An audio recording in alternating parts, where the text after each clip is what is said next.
This is the Zohar. The Zohar is divided into 3 volumes, even though it spans all 5 books of Moses.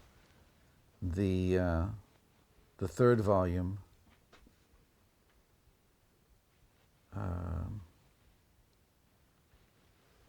is the first 3 volumes are the first 3 books of the Torah, and then there's the Bamidbar Devarim, that is to say Numbers and Deuteronomy, in this last volume. So if we open it up, let's see, it's Zohar ala Torah, it's the Zohar on the Torah, on the 5 books of Moses.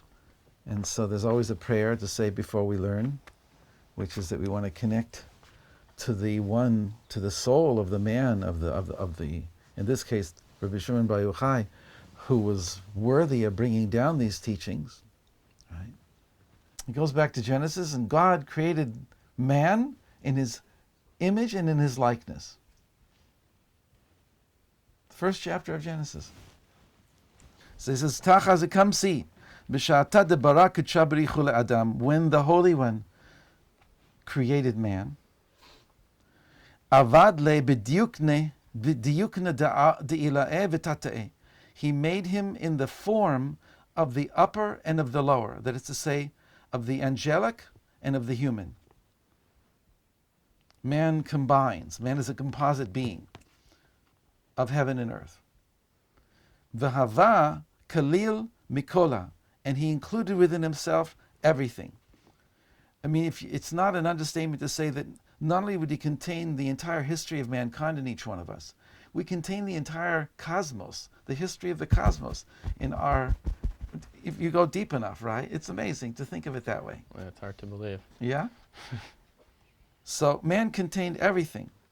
V'hava nehore nahir misaife alma ad saife alma, and his light, the light of Adam, shone from one end of the world to the other. Adam himself was a being of light. V'havu dahalin mine kola, and all other creatures were in awe of him. Can you imagine? Ve'afal gab deha ukmuha, and even though we have established it, we've learned it, itli istaklabe, but there's still more to look into here. Whatever we've already learned in the past has been great, but it's always important not to let the past cloud your ability to appreciate something new in the present. Bahai Kra, in this verse, we've learned it before, but we want to see something new in it now. As we said, Vayevra Elohim et Adam b'tzelmo b'tzelem Elohim bara oto. Now it quotes the entire verse. God created the man in his image. In the image of God, he created him. So it says, once it says that God has already created man in his image, why does it have to repeat and say in the image of God? Like, i.e., in the image of God. Well, that's what I meant. Well, why didn't I say it in the first place? You know, that kind of a question. Sounds redundant. Yeah. Ella, rather, vadai train dargin deklilan dechar v'nukba chad ledakar dechar v'chad lenukba. Rather, we must see this, though, it's not just a redundancy. There are 2 things being spoken about here. One is a male aspect, and the other is the female aspect. That man, we know, was created male-female, and then separated. That each one of us is each man is male-female, and each woman is female-male. In other words, there's always a dominant, and there's always a secondary. So each one of us has both. But when we were first created, we were both. And therefore it's said, we have a tradition that they were Siamese twins, back to back. And the end of the verse proves it. Zachar v'nekeba bara, male and female, he created them. V'kalil hava mikol sitroi. And in this sense, man truly was a composite being, a complete being of male and female. So it says now, man was created in such a way that he was a complete being of male, female.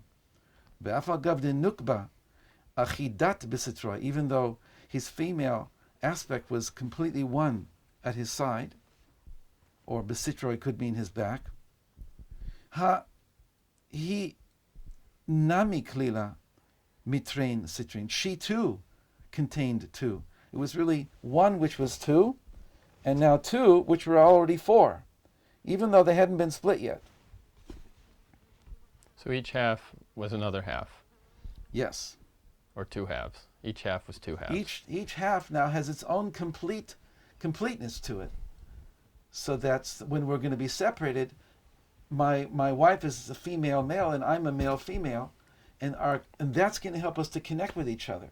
And then it's going to be divided not only to just that I have male female and you have female, that you have 10 sfirot and I have 10 sfirot, and it's through our opposites that we connect with each other. It's going to build up a kind of a system here.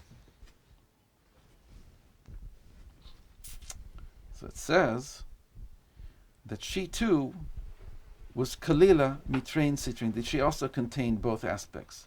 Lemeheve shlim bekola, that she too was complete in every way. V'hava mistakel b'chochmata le'ela b'tata, and man and his wife, Adam and Eve, were able to look above and to look below. And this is expanded on in different places in the Zohar. The Zohar is very interested in what Adam was able to do with his prophetic mind.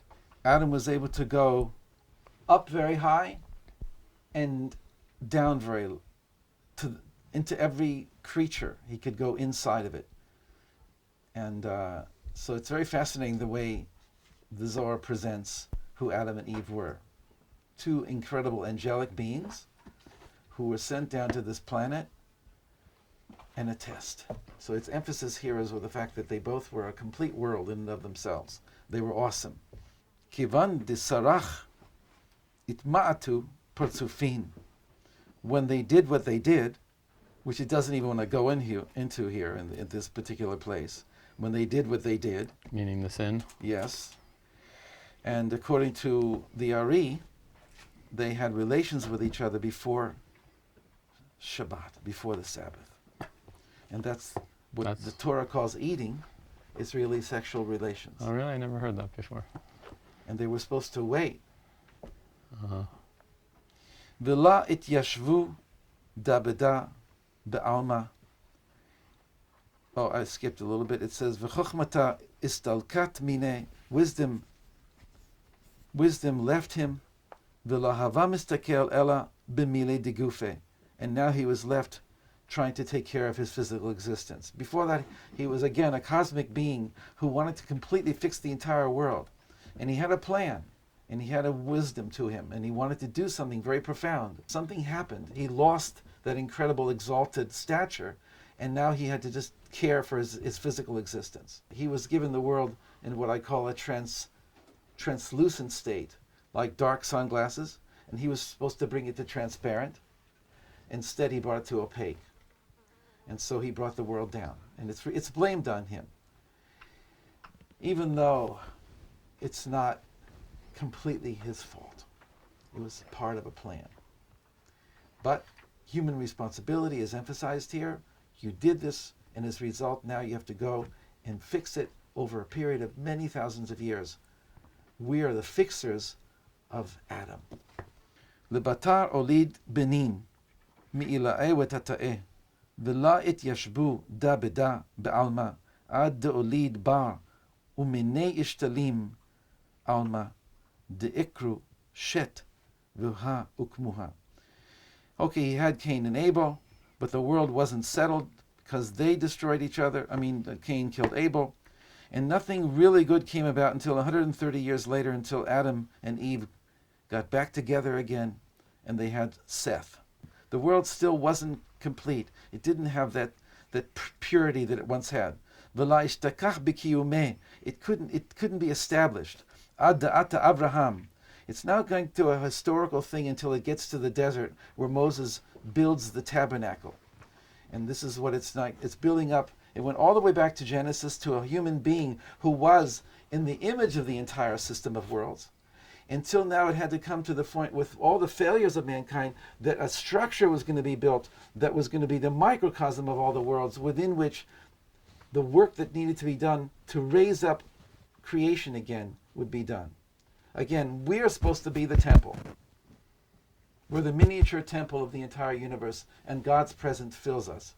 But we weren't worthy, and so now Moses has been given the chance now to receive the Torah on Sinai, and to make that little place called the tabernacle that's going to be the beginning of the way back to Eden.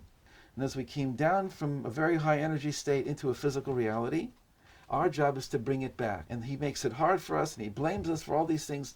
On the surface, the Torah is a moralistic text that says, you did this, you're responsible. Deep down, it's all a drama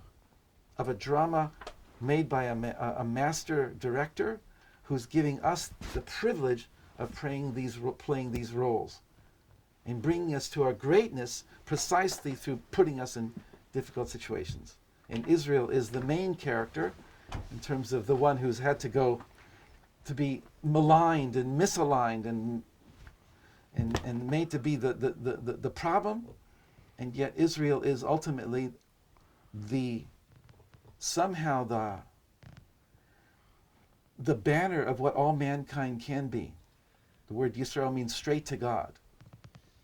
Yashar El. He who has seen God. Ish Ra'el. So the Zohar gives a little taste of this bigger picture. Right. Avraham, then it goes to Isaac, and then to Jacob, and then they went down to Egypt, and then they become a whole people. And then they've come out of Egypt, and they've come to Sinai. And then they built this thing here. And it's trying to give us a kind of an appreciation of what this thing is that they built there. So we didn't have the Torah before the meeting between Moses and God, even though the Torah is the blueprint of reality. Certainly not in the form that we had it from Moses on. We had the tradition that Adam was taught Torah, that the prophets that existed before, from Adam onwards, were receivers of Torah. But Moses was the one who, so to speak, brought it down in writing. Right. Yeah.